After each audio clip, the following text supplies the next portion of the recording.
Donald Trump ने दी है बहुत बड़ी धमकी। इतनी बड़ी धमकी कि अगर उनके अल्फाज पर को सही माना जाए तो पूरा मिडिल ईस्ट आग के शोलों में भड़क उठेगा। डोनाल्ड ट्रंप ने ओमान को धमकी दी है, वही ओमान जिसके साथ ईरान मिलकर स्ट्रेट ऑफ हॉर्मुज के रूट का तयन करने में जुटा है। आपको मालूम है कि जो एमओयू दस्तखत हुआ था जिस पर अमेरिका और ईरान के बीच, उसकी मियाद यानी अमन समझौते की मियाद एक दिन पहले ही मुकम्मल हो चुकी है। यानी अब कोई अमन समझौता नहीं है, वो 17 अगस्त तक के लिए था। तो आगे क्या होगा, सबसे बड़ा सवाल यही है। चूंकि डोनाल्ड ट्रंप धमकियों पर धमकियां दिए जा रहे हैं, जैसे मिसाइल दागी जाती है वैसी वो धमकियां दाग रहे हैं। आप देख रहे हैं न्यूज़ 18 का सोशल मीडिया प्लेटफॉर्म, मैं हूं विशाल आजम। तो ये बड़ी खबर है कि अमेरिका और ईरान के दरमियान जंग रोकने और वसीतर मुआहिदे की तरफ बढ़ने के लिए तय किया गया 60 रोजा 60 दिनों का एमओयू यानी मेमोरेंडम ऑफ अंडरस्टैंडिंग अपनी मुद्दत पूरी कर चुका है, लेकिन कोई हतमी अमन मुआहिदा सामने नहीं आया है। अमेरिकी सदर डोनाल्ड ट्रंप ने वाजे कर दिया है कि वॉशिंगटन इस एमओयू में तौसी का ख्वाह नहीं है। यानी ट्रंप का साफ तौर से कहना है कि अमेरिका इस एमओयू को एक्सटेंड करना नहीं चाहता।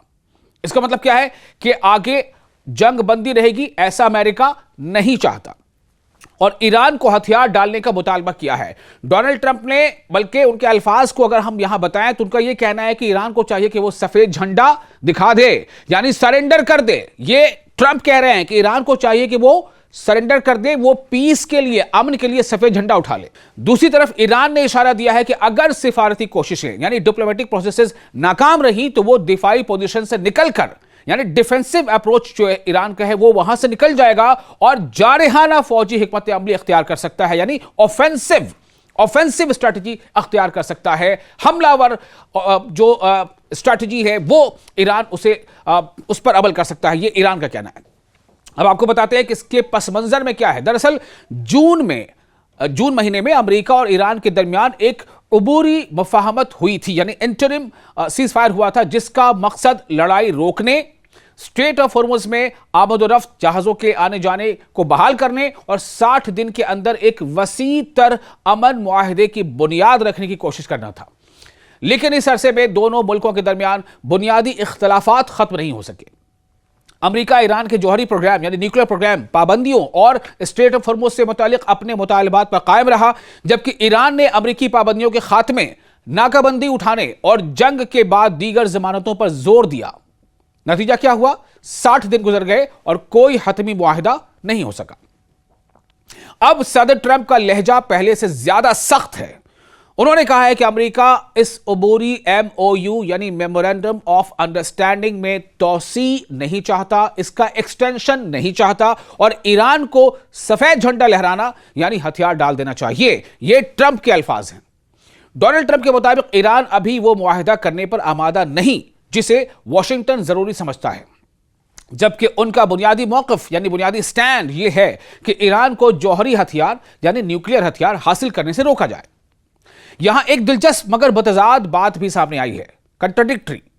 डोनाल्ड ट्रंप ने अमेरिकी मीडिया से गुफ्तगू में दावा किया है कि उनकी टीम ईरान के पासदाराने इनकलाब यानी IRGC, जिसका फुल फॉर्म है Islamic revolutionary guard corps, IRGC के साथ पसे पर्दा राब्ते में है। यह डोनाल्ड ट्रंप ने कहा है अमेरिकन मीडिया से।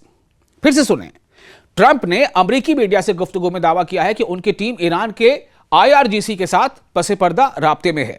ताहम ईरानी पासदाराने इनकलाब यानी IRGC ने इस दावे का खंडन किया है, इसकी तरदीद की है।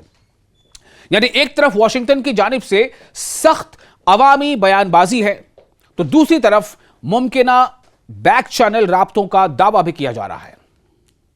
अब आते हैं ओमान पर ट्रंप की वार्निंग की तरफ, जो मैंने आपको शुरू में बताया था, जो इस बहरान का शायद सबसे हसास पहलू है। ओमान इस पूरे मामले में अहम सालिस है यानी मीडिएटर है और ईरान के साथ आबनाए हुर्मुज यानी स्ट्रेट ऑफ हुर्मुज के जरिए जहाज रानी यानी नेविगेशन बहाल करने के लिए अलग बातचीत कर रहा है। एसोसिएटेड प्रेस के मुताबिक ट्रंप ने फॉक्स न्यूज के रिपोर्टर से गुफ्तगू में खबरदार किया कि अगर ओमान अमरीकी कोशिशों के रास्ते में आया तो अमरीका ओमान पर बमबारी कर सकता है, यानी बॉम्ब से उड़ा देगा, सीधे लफ्जों में। ट्रंप ने इस गुफ्तगू में सख्त अल्फाज इस्तेमाल किए, ताहम फॉक्स न्यूज ने इस इंटरव्यू की ऑडियो जारी नहीं किया। लेकिन ये रिपोर्ट है कई एजेंसी से इस रिपोर्ट को दी है। यह धमकी इसलिए अहम है कि ओमान सिर्फ एक खलीजी मुल्क नहीं बल्कि अमेरिका और ईरान के दरमियान सिफारती राब्तों में, डिप्लोमेटिक प्रोसेसेस में एक अहम किरदार अदा करता रहा है। इस वक्त ओमान और ईरान स्ट्रेट ऑफ हॉर्मुज में जहाजों की आमदोरफ्त के एक इंतजाम पर बात कर रहे हैं।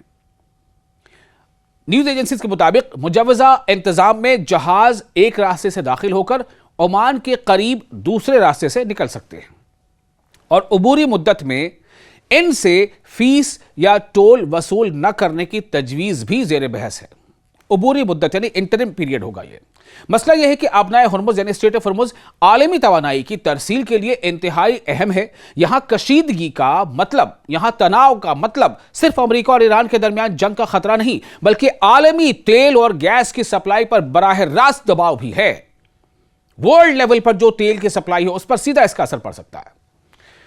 न्यूज एजेंसी रॉयटर्स के मुताबिक हालिया दिनों में आबनाए हुर्मुज से गुजरने वाले जहाजों की तादाद मामूल के मुकाबले में बहुत कम हो गई है। 17 अगस्त को ब्रेंट खाम तेल यानी क्रूड ऑयल की कीमत तकरीबन $91 फी बैरल तक पहुंच गई, यानी तेल की कीमतें भी बढ़ रही हैं, जिससे वाज़ेह होता है कि मार्केट भी सिफारती नाकामी को सप्लाई रिस्क के तौर पर देख रही है। दूसरी तरफ ईरान ने भी अपना लहजा सख्त कर दिया है। रॉयटर्स के मुताबिक एक सीनियर ईरानी ओहदेदार ने कहा है कि मुज़ाकरात में ताअत्तुल के बायस ईरान दिफाई हिकमत अमली से निकलकर मुकम्मल जारहाना यानी अग्रेसिव फौजी पोजीशन इख्तियार कर सकता है।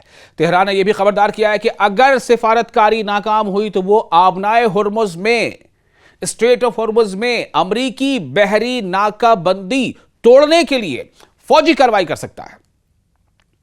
दोस्तों, आपको पता है ना कि स्ट्रेट ऑफ हुर्मुज से आने जाने के लिए ईरान ने तो एक पाबंदी लगा रखी है कि वो चाहता है कि अमेरिका अपने वादे पर अमल करे तभी स्ट्रेट ऑफ हुर्मुज खोलेंगे। ठीक है, अब अमेरिका ने क्या किया है कि जो ईरानी बंदरगाह हैं उससे कुछ दूरी पर अपने वहां पर जो नेवी के जो बड़े बड़े जहाज हैं पानी के, वो और तमाम चीजें वो उसने रख दी हैं। और ऐसा करके क्या किया उसने, ईरानी बंदरगाहों की उसने ब्लॉकेड यानी नाकाबंदी कर दी है। उस रेंज में उसने अपने तमाम नेवी को खड़ा किया है। फिलहाल 3 चीजें इंतहाई अहम हैं। पहली, क्या अमेरिका और ईरान किसी नए फार्मूले के जरिए मुज़ाकरात दोबारा शुरू करते हैं। दूसरी, क्या ओमान ईरान के साथ अपनाए हुर्मुज के मामले पर ऐसा इंतजाम कर पाता है जिसे वाशिंगटन भी कबूल करे। और तीसरी, क्या ईरान की जानिब से मुकम्मल जारहाना पोजीशन महज दबाव डालने की हिकमत अमली रहती है या वाकई फौजी कार्रवाई में तब्दील होती है। मुख्तसर यह कि 60 रोजा MOU यानी मेमोरेंडम ऑफ अंडरस्टैंडिंग का इख्तिताम अमन की मंजिल नहीं बल्कि एक नए और ज्यादा खतरनाक मरहले का आगाज दिखाई दे रहा है। ट्रंप ईरान से हथियार डालने का मुतालबा कर रहे हैं, ओमान को अपनाए हुर्मुज के मामले पर सख्त वार्निंग दे रहे हैं, जबकि ईरान फौजी रद्द-ए-अमल की धमकी दे रहा है। इसके बावजूद पसपर्दा राब्तों और ओमानी सालिसी की मौजूदगी यह बताती है कि सिफारतकारी यानी डिप्लोमेसी का दरवाजा मुकम्मल तौर पर बंद नहीं हुआ है। लेकिन फिलहाल मसला यह है कि दोनों फरीक एक दूसरे पर दबाव बढ़ा रहे हैं और इस दबाव का सबसे बड़ा आलमी असर स्ट्रेट ऑफ हुर्मुज पर, तेल की कीमतों पर और खित्ते में मजीद जंग के खतरे की सूरत में सामने आ सकता है। वीडियो आपको कैसा लगा, आप अपने तासुरात हमें कमेंट बॉक्स में शेयर कर सकते हैं और वीडियो अच्छा लगा हो तो इसे लाइक और शेयर जरूर करें।